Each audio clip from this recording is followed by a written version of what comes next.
All right, guys, so we're going to be looking at the 3 worst self-defense moves, and this is the 3, to me, biggest, some of the moves that I see that, people will do in a street fight that might make sense when you're doing it in a dojo or when you're doing it in training because you're on a different, you're on a stable environment, you're training one-on-one, nobody's going to jump in. So there's a big, huge difference, when you train in a gym, when you're doing your, whatever martial art you're doing, or even mixed martial art when you're one-on-one, and outside, the factors are completely different. So here are like the 3, moves that to me, in a street fight, I would never do, and I don't recommend that you do in a street fight. First one I would say is high kicks, right? Being here and trying to throw a kick this high, again,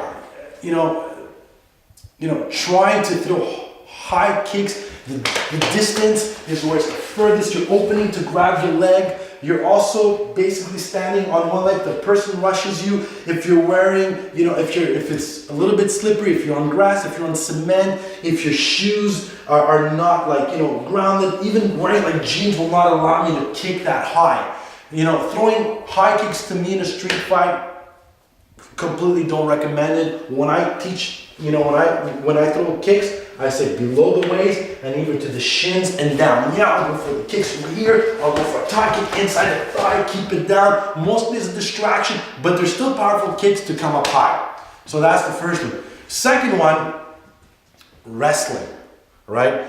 Trying to wrestle my opponent, right? And get into all this takes a lot of energy. And the worst part about it is, if he's got friends and I'm here and I'm wrestling and I'm using my energy, well, I'm open to get a lot of strikes. And when I mean wrestling, I mean also same as wrestling is me trying to take down my opponent to the ground.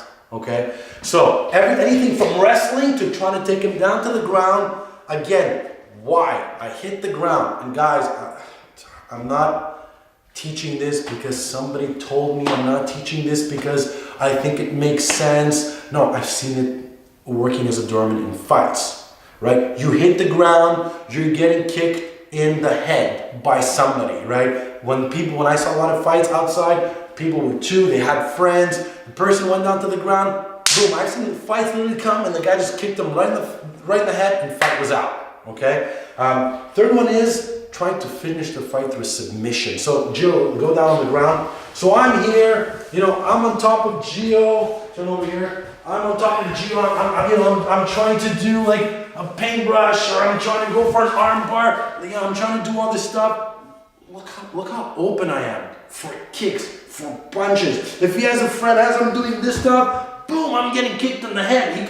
He could grab my hair from behind, he could pull my jacket. There's a million stuff. I'm so open and it doesn't, again, I know I'm gonna get comments from grapplers saying, oh, grappling. I love grappling. I think grappling should be part of your training. And there's great skills that you develop through grappling. And I can tell you, working as a doorman with grapplers who grappled for like 10, 15 years, who would teach, when they would come and work in the club, it wouldn't be long before they realized, holy shit, hitting the ground in the middle of a club, trying to armbar the guy in the nightclub, I'm gonna get stomped by somebody, okay? So those are the 3, moves I would not do in a street fight.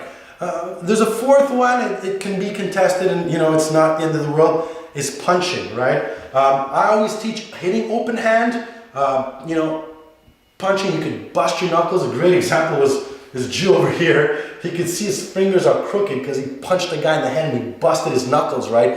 You bust your knuckles, you're a one-handed fighter, okay? If I need to trap a knife, well, I can't because I just busted my fingers. Yeah, in your journal you might be able, but I might do this and not have the grip strength anymore because I busted it. So again, I know I'm going to get a lot of comments. People are going to contest it. It's really a personal choice. Personally, I teach open hand, right? And it has a better follow through. You can strike faster. But again, if you end up punching, it's not the end of the world. For sure, the body I would punch, but to the face, I would rather go open hand. I hope you guys enjoyed the video. If you have a comment, let us know what you think. And thanks for watching. Stay safe.